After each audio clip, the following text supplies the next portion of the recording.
የሰው ልጅ በዓለም ላይ ጦርነት እንዳይከሰት የሚፈልገው እንደዚህ አይነት የከፋ ነገር እንዳይከሰት ነው።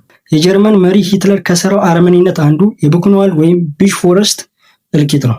የሁለተኛው ዓለም ጦርነት ከመነሳቱ በፊት ይህ ቦታ የእስረኞች መታጎሪያ ነበር፣ ቡክንዋልድ። ይህም አምባ ለእስረኞች መታጎሪያ እንዲሆን በኢትዮጵያን አቆጣጠር በ1935 ተከፈተ። የተከፈተውም ሂትለር የሚጠላውን ጎሳ እንዲያስርበትና እንዲገልበት ተብሎ ነበር።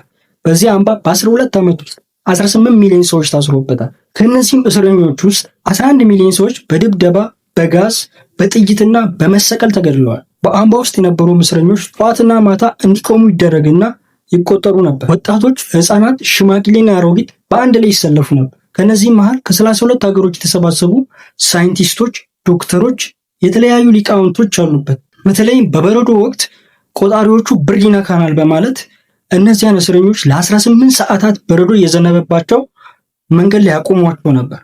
በረዶ ላይ ማለት ነው። በብዙ ሺህ የሚቆጠሩ ህፃናት ከወላጆቻቸው እየተለዩ ወይም ወላጆቻቸው የተገደለባቸው በእንደዚህ አይነት መልኩ ይታሰራሉ። በተሻለ ቦታ ታስሯል የሚባሉ ደግሞ በእንደዚህ አይነት ድርብርቦች ይኖሩ ነበር። የእስረኞቹም ገላ አጥንትና ቆዳ ብቻ ነበር። እንደምታዩት አጽም ይመስላሉ። በቀን ለአንድ ሰው የሚሰጠው ምግብም 100 ግራም ዳቦ ብቻ ነበር። ይህ ማለት 1 ኪሎ ግራም የሚመዝን ዳቦ ለ10 ሰዎች የቀን ምግብ ነው ተብሎ ታስቦ ነው። የሂትለር ግፍ በዚህ ብቻ አላበቃ። እነዚህ የደረቁ ሰዎች በሰበብ አስባቡ እየፈረዱባቸው አንድ ሰው ከ40 እስከ 60 ድረስ ይገረፋል። ከነዚህም ተገራሾች በህይወት ተመልሶ የሚመጡት በጣም ጥቂቶች ነበር።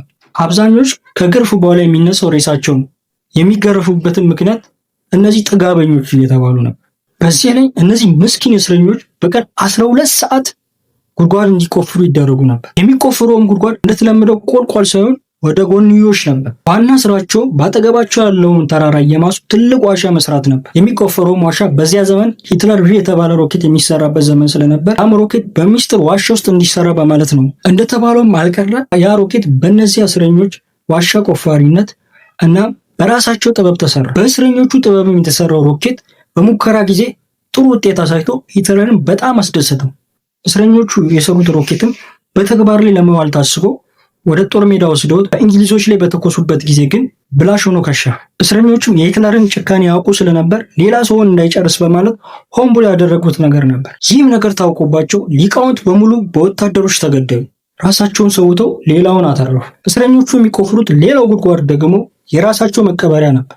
ሚስጥር ያባክናሉ ተብሎ የሚጠረጠሩ የሳይንስ እውቀት የሌላቸው ያልተማሩ ታሳሪዎች በሙሉ ቋል ነበር የሚቆፍሩት። ጉድጓዱ በሚገባ ተቆፍሮ ሲያልቅም እስረኞች ሲሞቱ ወደ ጉድጓዱ ይጣላሉ። በህይወት ያሉ እስረኞችም ጉድጓዱ እስኪሞላ ድረስ በየቀኑ የሚሞቱ ጓደኞቻቸውን ሬሳ ወደ ጉድጓዱ ይጥሉ ነበር። ጉድጓዱም ክፍት ይተው ነበር። በእንዲህ አይነት ሁኔታ ለተቀበሩ ሰዎች በዚያው ቦታ ላይ ሐውልት ተሰርቶላቸው ሐውልቱም ጽሑፍ በዚያ ቦታ በሺ የሚቆጠሩ ሰዎች መቀበራቸውን ይገልጻል። በረሃብና በህመም መስራት ያልቻለ እስረኛ እዚያው እራሱ በቆፈረው ጉድጓድ ውስጥ ቀለብ ያባክናል በማለት ገድለው ይከቱታል። ይህ አሁን የነገርኳችሁ ታሪክ የጀርመኑ መሪ ሂትለር ከሰራው ግፍ በጣም ጥቂቱን ነው። ፋሽስት የተባለው መጠሪያ ለዚህ ነው በዓለም ሁሉ የሚጠላው። ጦርነት በጣም አስከፊ ነገር ነው።